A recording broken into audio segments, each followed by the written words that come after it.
ठहरो, कोई जरूरत नहीं पुलिस को मेरे दरवाजे पर बुलाने की। मगर बड़े भैया ये रवि, मैं अभी तक मरा नहीं हूं। घर की छोटी मोटी उलझने मैं खुद सुलझा सकता हूं।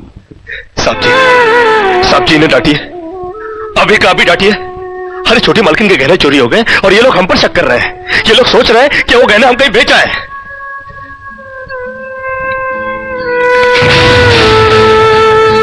बाकी के रुपए कहां हैं कृष्णा? क्या क्या पूछा आपने साहब जी? मैं पूछ रहा हूं कि बाकी के रुपए कहां हैं?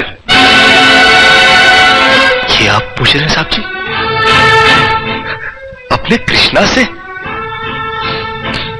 देखो कृष्णा, गलती हर इंसान से होती है। तुम मुझे सही सही बता दो कि गहने तुमने कहां बेचे, मैं तुम्हें कुछ नहीं कहूंगा। अब कहने के लिए बाकी ही क्या है साहब जी? एक छोटा सा सवाल पूछ के आपने बहुत कुछ कह दिया है साहब जी। कृष्णा, बात को आगे मत बढ़ाओ। बात आगे बढ़ चुकी है साहब जी, बात आगे बढ़ चुकी है। अब तो आप पुलिस को ही बुलाइए। वो जब हमें कुत्ते की तरह मार मार के हमसे पूछेगी ना, अब तो हम तभी बताएंगे कि हम गहने कहां बेच कर आए साहब जी। मत कहो मुझे साहब जी। इसी साहब जी की इज्जत आज तुमने मिट्टी में मिला दी। क्या कुछ नहीं किया था मैंने तुम्हारे लिए, उसका मुझे तुमने ये बतला दिया। अरे भैया, अरे हट जाओ ज्योति। जिस दिन मेरी फैक्ट्री जलकर राख हो गई थी और मैं बर्बाद हो गया था, मुझे उतना दुख नहीं हुआ था कृष्णा जितना आज हुआ जब तुमने इस घर में चोरी की है। साहब जी,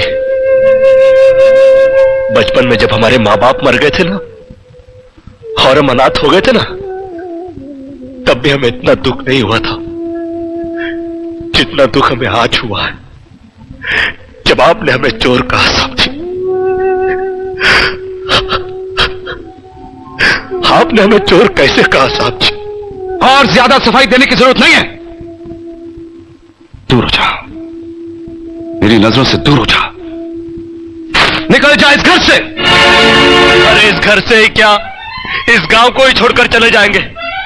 अरे मुझ जनात का क्या है, काट लेंगे अपनी जिंदगी कहीं भी। इतने साल इस घर में बेफिक्री से यह समझकर काट लिए कि साहब जी का हाथ है हमारे सर पर। हमको क्या है परवाह किसी बात की, मगर नहीं, अब हम जान गए कि इस दुनिया में अनाथ का कोई नहीं होता। हम जा रहे हैं साहब जी और इस घर में कभी नहीं आएंगे। अभी निकल जा। दोबारा इस घर की दहलीज में कदम भी रखा तो मेरा मरा हुआ मुंह देखेगा तू। अरे नहीं नहीं नहीं, मुझ नौकर के लिए अपने दिल को दुख देने की कोई जरूरत नहीं। मैं कदम भी नहीं रखूंगा यहाँ पर।